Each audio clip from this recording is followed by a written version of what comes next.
Toby Blume, Urban Forum. So Toby, can community-led planning transfer to urban areas?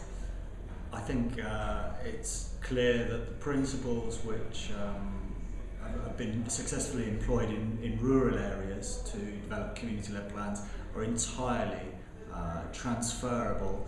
The process will need to be slightly different, will need to be tailored to different spatial dimensions, to different relationships.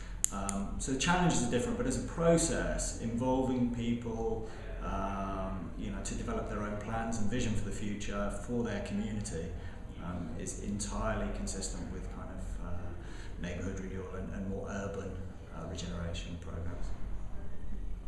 And what good examples have you seen in urban areas? Well, we've seen a number of examples where more urban areas have begun to develop community-led plans. Some of those particularly interesting. In Hereford, there are 7 simultaneous community-led planning processes taking place, which are all contributing to a broader sort of strategy for the city. So that's a very interesting approach.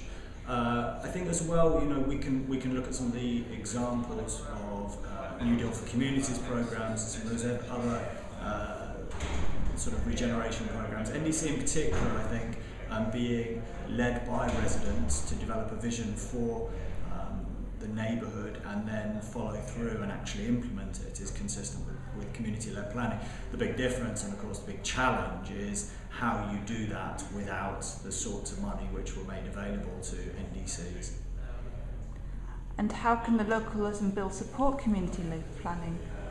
Well, I think first of all by actually giving local people and communities the chance to shape their vision and enshrine in law some of the rights that can provide the necessary levers for them to actually follow through on their vision. Clearly the right to challenge, right to bid, right to build, they can all happen within the current system, but the current system does not make it necessarily easy. So we've seen lots of successful community transfer of assets, but there's no right in law that local people have to actually instigate a kind of community asset transfer. So the bill potentially creates a whole load of new levers and powers which local people can use to affect the change that they want to see within their community plan. Of course, what we need to do is ensure that creating those opportunities allows people to do it in an equitable fashion rather than simply exacerbating inequality by creating opportunities which more affluent communities are able to take advantage of, leaving those who are less well equipped to take advantage of them even further behind.